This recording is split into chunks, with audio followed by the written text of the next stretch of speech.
Bueno, a mí en general me gusta moverme. No me quedé con el apuntador. Ya ves. Nada más se entretuvo con mis nombres y no me dio el apuntador. Usualmente ando brincando ahí enfrente de la pantalla, pero aquí parece que es necesario que me quede aquí quieta. Y yo creo que como estudiantes de sistemática tienen que saber la historia desde el principio. Y desde el principio empieza con la formación del sistema solar y somos un planeta afortunado. Mientras que se estaba formando el sistema solar, los planetoides todavía no tenían una órbita del todo definida y de hecho Júpiter y Saturno cambiaron de lugar y en ese cambio de lugar mandaron unos asteroides tan lejos que por eso tenemos cometas que van hasta Plutón y de regreso. Y en esos eventos de acomodo de las órbitas nos cayó un planetoide del tamaño de Marte, nosotros también éramos del tamaño de Marte y duplicamos la masa, adquirimos la Luna y sobre todo adquirimos una segunda oportunidad de mar. ¿Por qué? Porque el primer mar ya se había ido porque el planeta era chiquito y no tenía manera de atrapar esa agua. De hecho, el ciclo del agua es algo cósmico, el agua es la molécula más abundante del universo. Y la adquirimos a medida que se van agregando estos polvo de estrellas a hacer bolas cada vez más grandes y la nuestra es una bola muy linda que se ve azul. La siguiente, por favor. Entonces, ¿el agua de dónde viene? Viene de todas las cosas que nos cayeron encima, pero también viene de la desgasificación del centro de la Tierra. Entonces llovió el diluvio universal y los volcanes lanzaron los gases que usualmente lanzan los volcanes y la atmósfera era una atmósfera muy pobre en oxígeno, rica en nitrógeno, hidrógeno y CO2. Y la vida tenía que vivir debajo del agua porque no había ozono que la defendiera de los rayos ultravioletas B y por lo tanto todo pasaba allá abajo. Entonces era un mundo anaranjado. Y en este mundo anaranjado no hubiéramos podido vivir nosotros, la que sigue.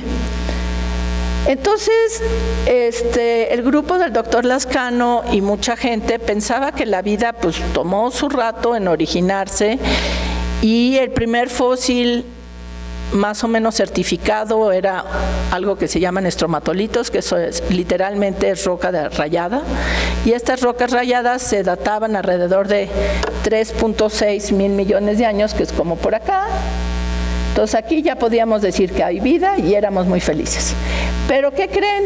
Las nuevas investigaciones, este es de 2015 y este es de 2017, mueven el origen de la vida mucho más para atrás, porque estas comunidades, esta la encontraron, es un pedazo de grafito, que es lo que ustedes tienen en una punta de un lápiz, con una anormalidad en la cantidad de isótopos usados por la vida, que es el carbono 14, en un diamante de circonio en una piedra de Sudáfrica de hace 4.1 mil millones de años. Dijeron, pues quién sabe por qué ese grafito le pasó esas cosas.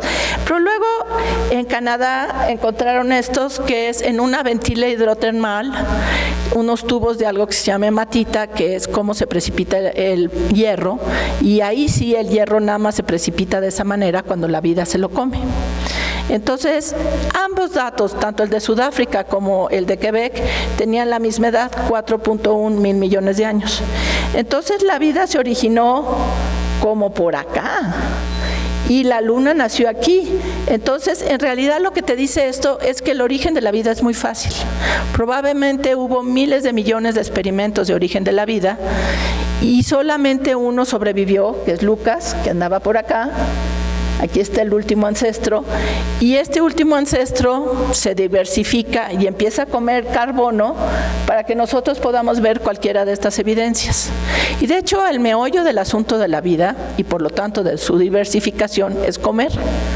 El que come mejor tiene más hijos y por lo tanto su genoma persiste. Y ese es el meollo de Darwin de la selección natural. No importa que haya epigenética o no haya epigenética o que la genómica sea complicada, el que come mejor tiene más hijos y su genoma queda representado en el futuro. Entonces, mucha gente no pensaba que pudiera haber el origen de la vida aquí. ¿Por qué? Porque el sistema solar todavía no se estaba formando y como sabemos que la Luna se formó aquí y está llena de cráteres, pues deben de haber caído muchos meteoritos en la Tierra. Pero esos meteoritos en realidad trajeron la sopa de cometas, que fuera fundamental para el origen de la vida, porque en la química cósmica ocurren muchas cosas y ya sabemos que los cometas y los meteoritos están llenos de sopa muy interesante, llena de prebióticos que fueron muy importantes para el origen de la vida. ¿La que sigue?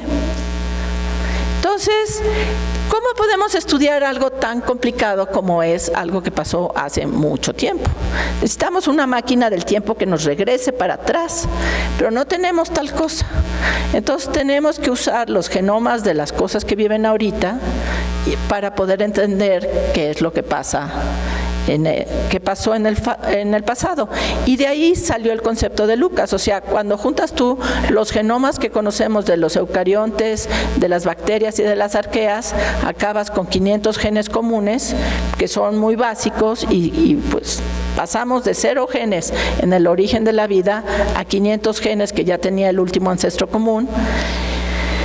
Bueno, ok, esos 500 genes cómo se adquirieron, ese ya es otra historia, pero tenemos un sitio extraordinario en México que se llama Cuatro Ciénegas y del cual les voy a hablar, donde se repite cómo fue que se armaron el reloj de la vida, que no solo es la metáfora de la máquina del tiempo, sino es los engranajes que construyen la vida, los engranajes que hacen que el polvo de estrellas que nace en las explosiones cósmicas se recircule y nos construyan. Estamos hechos, como todos saben, de carbono, hidrógeno, nitrógeno, oxígeno, azufre y fósforo. Sobre todo el asunto clave aquí es el fósforo. El fósforo es raro en las estrellas, es raro en los planetoides, porque es muy explosivo. Entonces tiene que ser enjaulado literalmente en jaulas de calcio que se llaman apatita para que se quede quieto y entonces ya no se vuelve disponible para la vida y los primeros 3,000 millones de años la vida no tuvo mucho fósforo con que funcionar y eso es lo que hace de Cuatro Ciénegas un parque astrobiológico, que como es el lugar que tiene menos fósforo, pues con qué hace la vida sus ATPs, sus DNAs y sus RNAs si no es con fósforo. Y ese es el secreto del asunto. Pero aquí no sé si ven porque yo tengo la luz encima, aquí hay una primera capa. Estas son las metanógenas, esas son de las que tenemos evidencia en ese pedazo de grafito que encontraron en el circonio de Sudáfrica. Son bacterias que comen CO2 de la atmósfera y hacen azúcares chiquitos con el hidrógeno de las rocas. Luego siguen las bacterias que hacen óxido reducción del azufre. El azufre es un elemento, yo creo que central del reloj de la vida, porque además era muy abundante en el planeta primitivo. Y esas son de color beige, claro, de todos colores. Y luego surge el milagro, que aquí no sé si ven la línea púrpura, que es el milagro de la fotosíntesis. La fotosíntesis surge por primera vez como protección al sol, una serie de pigmentos como paraguas para protegerse de los rayos solares y poder comer un poco lo que hay allá arriba que nadie se comía. O sea, al principio la vida, los metanógenos vivían en las ventilas hidrotermales en el fondo del mar. Y cuando empiezan a usar la luz no como la que conocemos nosotros, la fotosíntesis verde, sino usando como aceptor terminal al azufre. Por eso son púrpuras del azufre.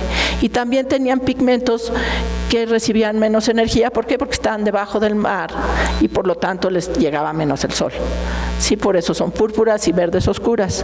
A partir de las púrpuras y verdes oscuras surge las cianobacterias, el único linaje que logró el truco de romper el agua a su alrededor, liberando el oxígeno con una antena de muy alta energía, que es la clorofila A, y con esa antena de muy alta energía rompió el agua sin querer y liberó el oxígeno. Ahora, si hubiera muerto esta primera cianobacteria, si no hubiera sabido tolerar el oxígeno. Entonces hay que pensar que el planeta era tal vez como al revés. El oxígeno estaba pegado a las rocas y a las arcillas en el fondo del mar porque el calor del magma rompe el agua y arriba no había nada de oxígeno, había CO2. Entonces, esta bacteria tenía que haber sido una bacteria que viajaba de noche a su ventil hidrotermal, ya tenía cadena respiratoria y podía usar ese oxígeno como aceptor de electrones, haciendo azúcares mucho más grandes y con más energía, y luego de día subía a pescar el sol. Y es padrísimo pensar en todos estos mecanismos, cómo van surgiendo muy pronto después del origen de la vida.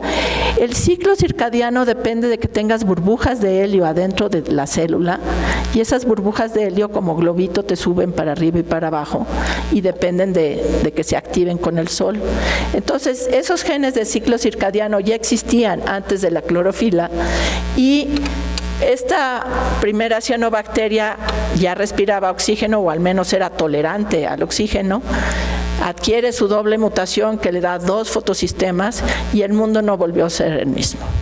Tenemos evidencias por Curiosity que estos metabolitos existieron en Marte, tanto las metanógenas como la oxidorreducción del azufre.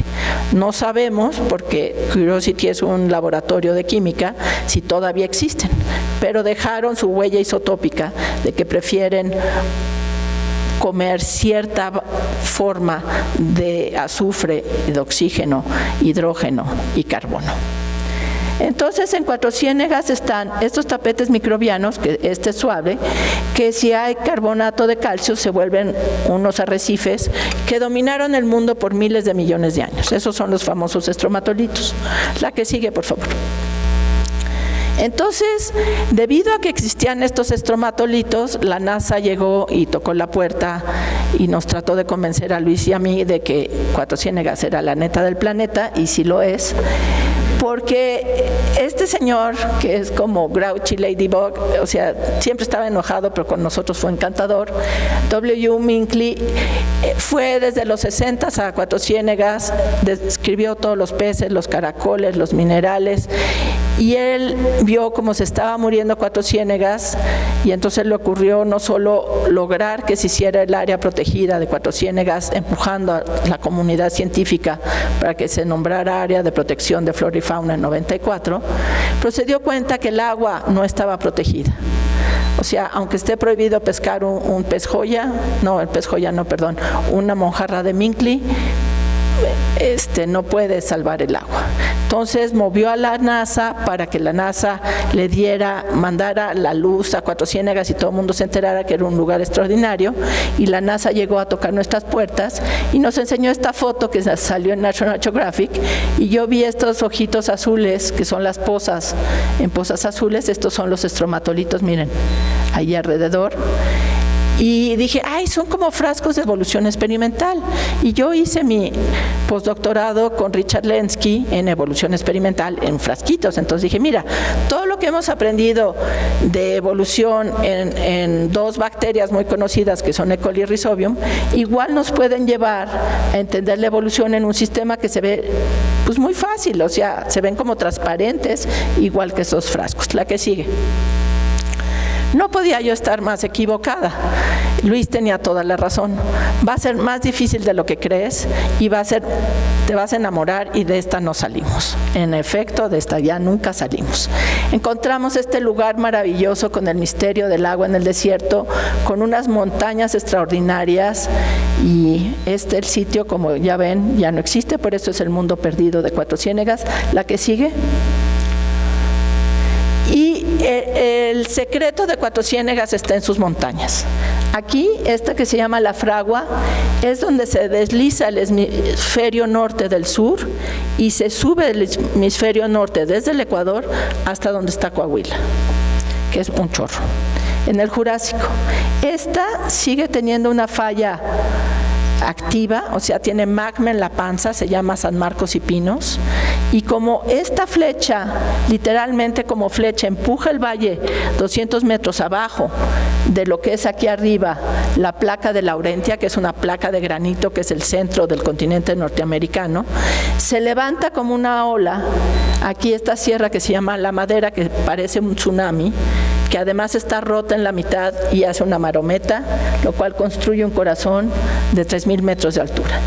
Y luego está aquí la Sierra de la Mechaca, donde aquí tiene un cerro que se llama El Muerto, que en efecto parece muerto, y aquí está el pueblo de Cuatro Ciénegas. Entonces, debido a que hay fuerzas que van de este a oeste, de sur a norte, de oeste a este, entonces todo esto hace un valle en forma de mariposa extraordinario, donde el magma sigue calentando el agua que está entre las piedras en el fondo de esta montaña, y el agua sube y hace el oasis. Pero no solo sube y hace el oasis, sino está recreando las condiciones del mar del Precámbrico.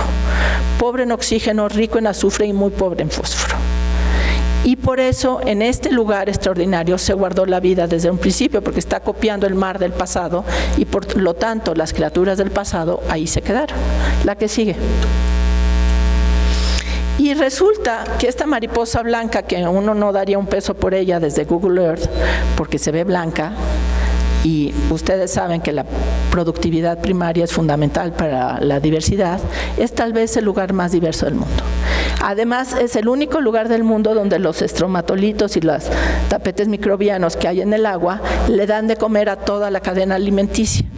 Y ahorita es el lugar más estudiado del mundo por kilómetro, lo cual nos da mucho orgullo porque fue estudiado por mexicanos, y es muy diverso, no solo en estromatolitos, bacterias y virus, sino por ejemplo en arañas. Hay alrededor de 600 morfotipos de arañas en un lugarcito chiquitito aquí. Entonces, ¿qué hacen 600 morfotipos diferentes de arañas? La que sigue. Lo que hacen es comer bacterias. Ahora, esta es una conferencia de sistemática y yo le decía a Rafa, pero es que yo odio la sistemática porque en las bacterias no tiene del todo sentido. O sea, uno le pone nombres a cosas, pero las cosas son muy dinámicas. Entonces, hay grandes linajes que son estos colores, o sea, todo esto azul se llaman proteobacterias y son las reinas del planeta. Son pues aquí está a nivel filum, el filum más abundante y diverso del mundo. Las proteobacterias pueden hacer de todo, desde infectar tu panza hasta fijar la luz y volverse sulforreductores. Luego aquí están las arqueas, que son raras en Cuatro Ciénegas, pero sí existen, son muy poco abundantes, entonces todo lo que tiene menos del 1% de abundancia no le toca circulito. Estos circulitos de colores, dice de dónde vienen, estos vienen del agua, del sedimento y del suelo, de una escala de 4 por 5 kilómetros. En una escala de 4 por 5 kilómetros tenemos toda la diversidad conocida del mundo y más. Porque casi todas estas son especies nuevas, que si uno trata de describirlas es un desastre. Entonces aquí, por ejemplo, están las cianobacterias, aquí están las firmicutes, las actinobacterias, y es una larga lista de filums que unos son muy diversificados, como las protobacterias, y otros como los plantomices no tanto.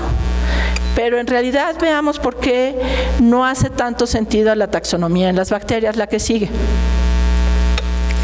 Bueno, aquí tenemos un solo caso que se llama Bacillus. De todas estas, nada más puedo cultivar 4. Todas estas los obtuve con DNA ambiental, por lo tanto no sé nada de ellas más que su DNA. Pero esta sí la puedo cultivar y unas cuantas de por acá. Entonces este Bacillus, que ahí se ve como chiquito, la que sigue. Nuestra amiga Gabriela Olmedo de Simvestafi Irapuato tiene 2.500 que ha colectado en 10 años. Y entonces los secuenciamos para el gen que se usa como barcoding en microbiología, que es el 16S, y resulta que todo lo azul es nada más de Cuatro Ciénegas, lo gris es lo que está en el resto del mundo. Bacillus es la bacteria más conocida del planeta. Puede ir y regresar a la luna y no le pasa nada porque hace esporas y puede volar en la estratosfera. Bueno, Cuatro Ciénegas le agrega 600 nuevas especies a Bacillus, que ya tenía 1000, entonces ya tiene 1600. De esas 1600, estas que llamamos aquí Bacillus 1, se separaron de su ancestro hace 800 millones de años y resulta que su ancestro es una cosa del mar y otro que también es de Cuatro Ciénegas, que es este pedacito azul, que se separó hace 1000 millones de años en el Precámbrico de su otro ancestro anaeróbico. Entonces, Cuatro Ciénegas de veras guardó a las criaturas del Érase una vez.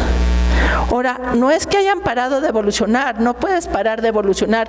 ¿Qué le pasó a este Bacillus 1? Aquí sí hacemos un modelo de nacimiento y muerte de las especies, que es un modelo de diversificación. Encontramos que Bacillus 1 es la raya roja. Cuando entró a Cuatro Ciénegas le dio igual, siguió con la misma tasa de extinción y de diversificación que desde hace miles de millones de años. Tiene un pequeño chipote de repente, pero básicamente lo que pasó es que no se están extinguiendo. Mientras que Bacillus 2, que está acá, surgió cuando se rompe Pangea y entra el mar del Jurásico a Cuatro Ciénegas, que luego se vuelve el Atlántico. Cuando entra Cuatro Ciénegas tiene un chipote y vuelve a ser más especies como si fuera conquistar una serie de islas, y luego ya baja y ya no vuelve a ser más especies, pero ahí sigue. En cambio, Clostridium y Bacteroidetes, que son anaerobios, pues entraron a Cuatro Ciénegas y siguen existiendo, pero su diversificación fue mucho antes en el mar del Precámbrico, y no les pasó nada especial cuando entraron a Cuatro Ciénegas. Entonces, cuando uno ve un género como Bacillus, pues dice es una bacteria que hace esporas. Bueno, en el caso de Cuatro Ciénegas es una bacteria gram positiva que hace esporas, pero estas son diferentes a todo lo conocido, hasta su membrana es diferente. No se sabe si son gram positivas o negativas. Entonces, todas las herramientas que tenemos para clasificar una bacteria, en este caso, como son tan ancestrales, no sirven del todo, porque no hacen muy buenas esporas, no tienen a dónde escaparse. Su único lugar donde pueden vivir es Cuatro Ciénegas. La que sigue. Entonces tenemos varios modelos de diversificación. Primero está el que les gusta mucho a los microbiólogos, que es todo está en todos lados y el ambiente selecciona. Entonces todo anda volando en el planeta, el aire es una gran sopa de cosas y llueve bacterias, y esas bacterias o les gusta donde llovieron o no les gusta y siguen volando. No me la creo mucho, salvo para Bacillus subtilis, que en efecto es parte de la estratosfera y hace esporas, y cuando llega a un lugar donde hay comida que le guste, crece. Este es el modelo normal de las plantas y los animales, que es el aislamiento por distancia. Entre las cosas que son más parecidas van a estar más juntas y las otras están más separadas. ¿Sí? Luego está el modelo de islas, que es el modelo Galápagos, donde aquí tienes el continente con su diversidad, una cosa se mueve a conquistar una isla y ahí se diversifica en diferentes linajes por aislamiento por distancia. Pero Cuatro Ciénegas tiene un modelo nuevo, que es el del mundo perdido. En Cuatro Ciénegas, algo que no conocemos de hace mucho tiempo se quedó, se diversificó y cambió, porque la evolución no para, pero se quedó siendo diferente a todo lo demás. Mientras que los demás se portaron como suelen comportarse, con aislamiento por distancia o aislamiento tipo biogeografía de islas. La que sigue. Entonces, ¿por qué Cuatro Ciénegas es tan especial? En parte es que no tiene muy poco fósforo y muy poco hierro, por lo tanto muy pocas cosas pueden sobrevivir en ella. Por ejemplo, no hemos encontrado una sola bacteria asociada a humanos, a pesar de que viven 14,000 gentes allá adentro y hay cientos de miles de turistas. Ninguna de las bacterias de nuestro intestino sobrevive a Cuatro Ciénegas porque no hay fósforo. Entonces llegan a las aguas de Cuatro Ciénegas y se suicidan, literalmente. No vale la pena vivir. Entonces, este es el mundo en medio de dos congelaciones globales. Porque lo que pasó en el mundo es que los continentes, es padrísimo cómo se forman. Los continentes nacen de una bolsa magmática que iba a ser una explosión de un volcán, pero como que se tapa el barro, digamos, si fueran los volcanes como barritos, se tapa y no hace explosión, y luego es comida por las zonas de subducción y se recristaliza y flota. Entonces es magma que no salió y que se volvió a meter al la parte más caliente de la Tierra y vuelve a salir. Entonces el granito es magma recristalizada y tomó mucho tiempo hacer los continentes. En el Arqueano no había continentes. Entonces, el primer gran continente se llamaba Rodintia, y Rodintia se rompe hace 800 millones de años y le da más playa a los estromatolitos. Ya para entonces ya se habían formado las nubes, ya el cielo era azul, ya había una capa de ozono, pero el mar seguía siendo anaranjado. Entonces, cuando se abre Rodintia y le da más playa a los estromatolitos fijan el CO2 de la atmósfera en sus rocas y generan una congelación global, que lo que hace es que los hielos rascan las rocas. ¿Se acuerdan que les había dicho al principio que el fósforo estaba atrapado en las rocas, en sus jaulas de calcio? Bueno, libera al fósforo de sus jaulas, lo oxigena con el oxígeno que está en el aire, y a la playa llega mucho fósforo junto con oxígeno y agua limpia. Entonces, las microalgas que ya habían evolucionado sobre los estromatolitos, igual que los primeros protozoarios y los primeros hongos, dijeron yupi, y hacen un bloom de algas y vuelven a capturar en el CO2 de sus cuerpos el CO2 de la atmósfera y vuelven a crear otra congelación. Eso ocurre aquí, y eso hace que otra vez vuelve a liberarse el fósforo y el mar se vuelve finalmente azul hace 600 millones de años. Y cuando se vuelve azul, ya hay oxígeno en el mar, ya hay suficiente fósforo para los primeros eucariontes para volverse pluricelulares y utilizar energía que le da el fósforo a través del ATP. Pero Cuatro Ciénegas, por alguna razón, guardó la película de antes de esto. Guardó el único rollo de la película que conocemos de un mundo sin comida, con las reglas de un mundo ancestral, donde hay que luchar para robarse cualquier fósforo de donde sea. Y el resto del mundo se volvió goloso y se dedicó a comer otras cosas. Entonces tenemos en Cuatro Ciénegas la verdadera máquina del tiempo que guardó la historia del pasado, y la guardó porque siempre estaba en el mar hasta que se le trepó la Sierra Madre Oriental, lo aisló del Golfo de México, y no se ha enterado. Eso acaba de pasar hace 30 millones de años. La que sigue. Ahora, ustedes ven esto, se mueren del susto, pero este es el ciclo de Krebs. Seguro ustedes saben qué es el ciclo de Krebs, porque ese lo sabemos desde la primaria, según yo. Pero cada uno de estos puntos es una enzima, ¿sí? Entonces, ¿por qué ustedes como estudiantes de sistemática les podría interesar las enzimas? Bueno, cada uno de estos puntos puede ser un marcador de una diferente especie, ¿sí? De hecho, cuando Luis y yo empezamos a hacer genética de poblaciones, usábamos 1, 2, 3, 7 puntos, era qué listos somos para saber cómo clasificar las cosas. Bueno, Cuatro Ciénegas, la que sigue. Cada uno de los sitios que estudiamos tiene todas las enzimas del mundo conocido en un tapete microbiano de 3 milímetros. La que sigue. Entonces, lo que nos dice esto es que en el mundo del pasado cada charco era autosuficiente para mover todos los elementos para crear la vida. Cada uno de esos charcos tenía un tapete microbiano que era perfecto biogeoquímicamente. Entonces, pues no tiene mucho sentido seguir buscando bolitas para describir cosas, pues si todo esto funciona como un todo. La que sigue.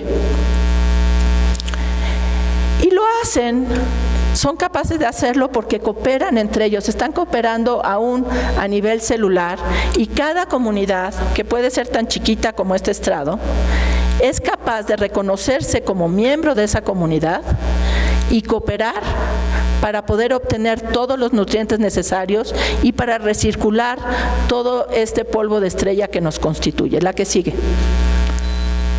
Entonces es muy importante para estas comunidades saber quién es miembro de la comunidad y quién no lo es. Y eso es mucho más importante que saber qué especie es quién. Lo que importa es qué tarea haces en la comunidad. ¿Cuál es tu función en la comunidad? A ti te toca deshacer la glucosa, a mí me toca deshacer el alcohol, a ti el nitrógeno. No, a ti te toca fijar el nitrógeno que el otro deshace, y entre todas trabajan. Entonces son unas fieras asesinas que matan a cualquiera que no tenga la credencial de de yo soy de esta comunidad. ¿Por qué? Porque les cuesta mucho trabajo comer y por lo tanto todo aquel que no ayuda se vuelve comida y su comida favorita es el DNA de los demás. Lo que sigue. Entonces nos abocamos a estudiar una zona chiquita y hacer lo que nadie había tratado de hacer, que es estudiar el todo. Tratar de entender desde los virus hasta los coyotes cómo están estas relaciones, quién se come a quién le ayuda a quién, cómo están estructurados en el espacio. Y por eso en 7 años logramos que este lugar sea el lugar más estudiado del mundo. La que sigue. Entonces tenemos, este fue en 2012, pero ya tenemos muchos más datos, desde los ácaros y sus hongos hasta los pájaros y las lagartijas, los peces, las libélulas, las arañas, los virus, que es el lugar más diverso en virus y también es el lugar más diverso en bacterias que conocemos. Cada uno de estos grupos fue estudiado por un taxónomo experto en cada uno de estos grupos. O sea, el de las arañas nada más sabe de un tipo de arañas y no de los solífugos y así se van. Y si no hay expertos en cada una de estas cosas, pues no se puede hacer algo de este tipo. Con puro DNA no es suficiente. La que sigue. Y el problema de las especies microbianas es que son súper sexys, súper desordenadas y comen el DNA de los muertos, se andan pasando genes de un lado a otro con los virus, a veces son sexys con su pareja, que eso es nada más por conjugación y casi nunca ocurre bajo la luz de la luna, pero en general son unas promiscuas asquerosas y miren nada más el relajo que hacen taxonómico. Entonces, esa es la razón por la cual ustedes no deben de tomar antibióticos a menos de que el doctor se los dé, porque en los hospitales es el barco del amor, el mechudo las pasea de un lado a otro, las estresa y andan pasando genes como si fueran papitas y realmente no hay manera de clasificarlas. La que sigue. Entonces, ¿qué pasa en Cuatro Ciénegas? ¿Por qué sí sabemos que son tan antiguas si esta red de genes ya hubiera oscurecido cualquier filogenia? Hubiera hecho un desastre cualquier filogenia. Lo que pasa en Cuatro Ciénegas es que como no hay fósforo, todos los mecanismos de intercambiar genes que ocurren alegremente en los hospitales están castigados. ¿Por qué? Porque una bacteria no va a andar replicando DNA de quién sabe quién si no tiene fósforo con qué replicarlo. Hay un castigo que se llama la selección natural. Y solamente cuando hay emergencias, SOS, se hunde el barco, el Titanic, ya llegó el iceberg, intercambian genes a través de un mecanismo que se llama precisamente SOS de reparación. Y entonces sí, se vale meter quien sea, donde sea, y tenemos genes de cianobacterias adentro de Bacillus que le permiten hacer sus membranas de sulfolípidos en lugar de fosfolípidos, ahorrándose mucho fósforo. Y capturar la luz del sol cuando no hay nada de comer. La que sigue. Entonces busquemos la bacteria más sexy del mar, se llama vibrio, para poder entender esto de las especies en lo más sexy del mar. ¿Qué pasa en Cuatro Ciénegas? La que sigue. En Cuatro Ciénegas los linajes están muy bien separados. No tienes esta mezcla de genes, cada una está en sus cosas, pero ¿qué tal si esto es nada más una filogenia hecha con genómica y se ven muy separadas pero andan intercambiando genes y yo no los veo? Vamos a probar esa idea, la que sigue. Cuando yo hago pruebas de recombinación, solamente encuentro estos genes que son producto de la recombinación. De 5,000 genes, solamente estos. Y de estos, solamente intercambian dentro de su mismo linaje. Este es el linaje generalista y solamente estas les gusta más recombinar con las que se le parecen más, a estas con las que se parecen más, a estas, y solamente dentro del linaje hay recombinación. O sea, es como si fueran especies de veras. Y las especialistas, le gusta nada más el agua y no va a andar mezclando genes con la que le gusta el sedimento, porque entonces no estaría adaptada al sedimento o al agua. Entonces, aún esta recombinación que ocurre dentro de las generalistas es 1000 veces menos de la que ocurre en el mar. Por lo tanto, en Cuatro Ciénegas son monjitas de claustro, no se andan metiendo con nadie y por eso se conservan los linajes desde leer hace una vez. La que sigue. Y eso nos permite buscar el origen de la patogénesis. Aquí, por ejemplo, están unas cosas que se llaman sistemas de secreción tipo 3, que tienen que ver con inyectar cosas hacia otro organismo, y estas de acá son producto de un experimento de nutrientes. Cuando le agregamos fósforo y nitrógeno a la poza, lo que obtenemos es que las cosas que son raras, porque no son miembros del club y no quieren que nadie sepa que no son del club, entonces se esconden y son poquitas, sacan la cabeza porque finalmente tienen algo que comer, y son las que se parecen más a todas las patógenas conocidas, Pseudomonas y Aeromonas. Mientras que nuestro vibrio prácticamente no tiene estos sistemas más que el sistema que tiene que ver con platicar con otras bacterias. Otra cosa súper interesante es que esta parte verde son un sistema inmune contra los virus. Entonces, los virus son la parte más, o sea, el hoyo funky en San Francisco en los 80s, donde se mueven los genes como locos, que pasa en los hospitales, es a través de los virus. Eso se llama transducción. Pero las bacterias de Cuatro Ciénegas tienen mecanismos inmunes para que los virus no hagan esas cosas. Es más, ni siquiera pueden entrar, no pueden ni tocar la puerta. Y este sistema se llama CRISPR-Cas y ahora es el gran grito de la moda en biotecnología. Pero en el caso de Cuatro Ciénegas inhibe que se metan el DNA de otras cosas. La que sigue. ¿Y los virus qué onda entonces? Si no pueden entrar, tocar la puerta y meter genes, ¿qué es lo que están haciendo? Los virus son, Cuatro Ciénegas es el lugar más diverso en virus del mundo y andan matando como tigres feroces a todo lo que se encuentran. Y el hecho que tengamos 148 géneros de virus en Cuatro Ciénegas, que es mucho más de lo que hay en el mar, quiere decir que tienen muchas víctimas. Muchos insectos, muchos peces, mucho de todo, y eso nos confirma por qué Cuatro Ciénegas es tan diverso, porque además estos virus están cortándole la cabeza siempre al más abundante, lo cual genera que las estructuras de las comunidades sean muy parejas, tengan una estructura muy equitativa y muy diversa, porque cualquiera que se vuelve muy abundante lo ve el virus, chop, se lo come y ya se acabó. La que sigue. Y cada sitio es diferente. Y esto de los virus es muy importante, porque los virus, por ejemplo, hacen que una bacteria del mar, que es Vibrio fischeri, que hace que este calamar copie las estrellas, se convierta en un monstruo que te causa diarrea llamada cólera. Entonces, la diferencia entre la poesía de copiar las estrellas y la no poesía es simplemente una toxina movida por un virus. Entonces, para entender por qué nos enfermamos, Cuatro Ciénegas es tan importante como para entender el por qué hay especies y cuáles son las reglas iniciales de la diversificación. La que sigue. Entonces, esta máquina del tiempo nos regaló no solo un camino hacia el precámbrico, sino también hacia el arqueano, un mundo sin oxígeno, con estos domos que descubrimos el año pasado, que están simulando, es como una piel elástica, que hacen domos de 10, 20 centímetros de diámetro, que es una construcción real, donde adentro están los gases del pasado, aquí adentro encontramos metano, CO2, volátiles del azufre, hidrocarburos chiquitos, y arriba están burbujeando oxígeno.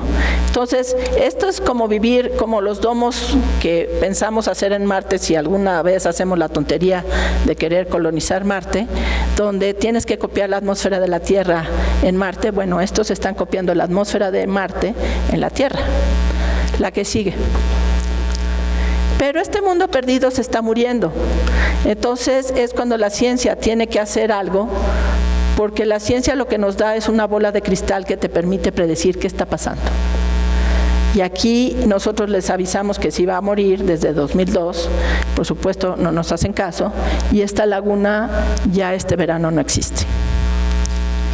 Entonces tenemos la que sigue, tenemos que actuar como científicos, tenemos una enorme responsabilidad.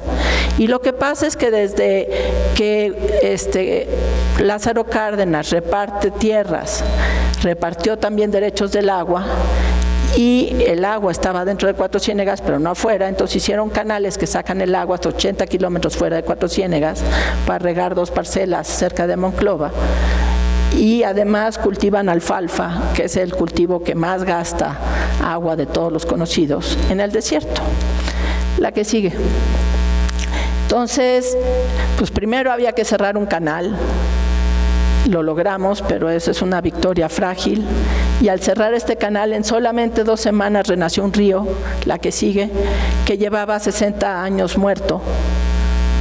Y al amanecer parece un brillante, y vale como un brillante, porque Cuatro Ciénegas es un sitio Ramsar, es un humedal de importancia mundial, es el lugar más diverso del mundo, pero solamente si está mojado. Y los humedales tienen que estar mojados. Entonces, si se la pasa uno sacando agua en lugar de metiendo agua, pues deja de estar mojado. La que sigue. Y aquí está cómo podemos medir cómo va bajando el agua, la tragedia anunciada. Aquí entra un huracán y sube el agua, pero pues es en realidad es agua de lluvia, no es agua profunda. Y aquí va bajando y aquí empieza a subir. ¿Por qué? Porque cierran la famosa compuerta. Con un esfuerzo de 100 pesos y hartas ganas políticas, se cierra esa compuerta, deja de circular el agua en el canal de la Becerra. Ya para entonces ya les habían hecho tubería y estaban regando por tubería, pero querían regar con tubería y con el canal. Y aquí dice que se les descompone la tubería y vuelven a abrir la famosa compuerta, y en solamente 5 días se vacía el río. Y el agua de del Churince, que estaba mejorando notablemente, ¡paf!, desaparece. Entonces, tenemos que hacer acciones políticas importantes, la que sigue.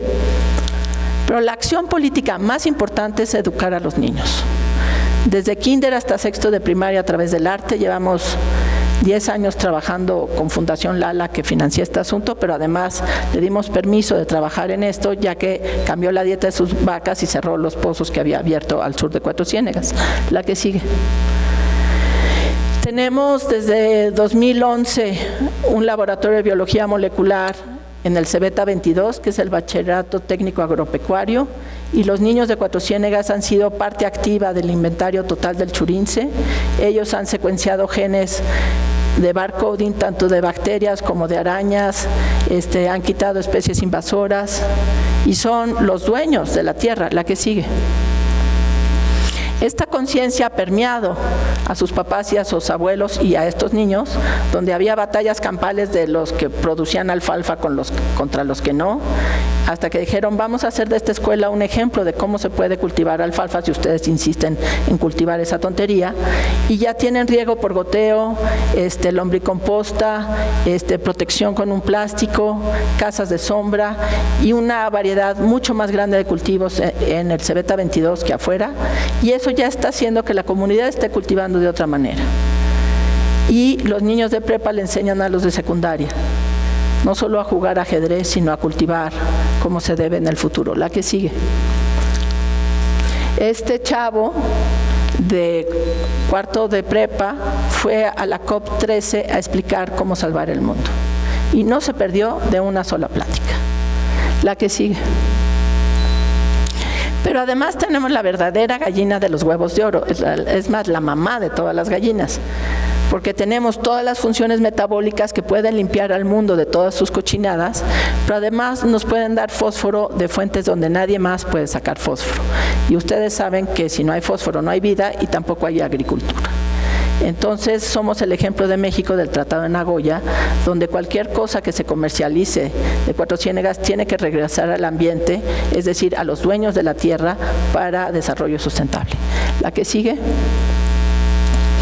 Y por ejemplo, Héctor fue estudiante de prepa con nosotros en los primeros talleres de ciencia cuando todavía no teníamos dinero para un laboratorio de biología molecular, y ahora está por acabar el doctorado en Nuevo León y va a regresar a Cuatro Ciénegas a enseñarles a todos los demás cómo hacer biotecnología.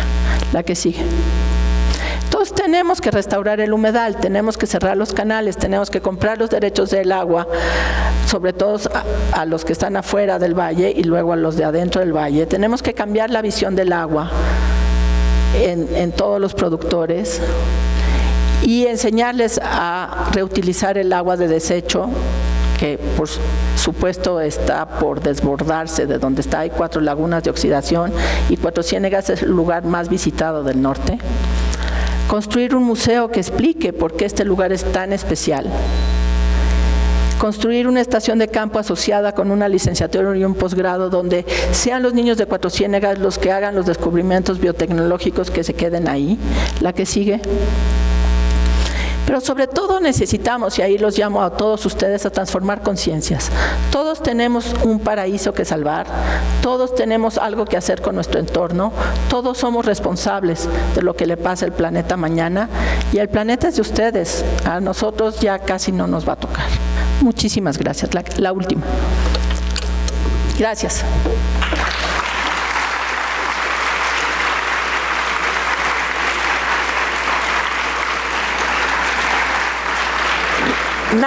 Nada más déjame decirles que esto fue hecho por más de 100 científicos mexicanos. El financiamiento de Estados Unidos fue momentáneo y en realidad mucho menos importante que el de México. Entonces esto es México hecho en México por mexicanos.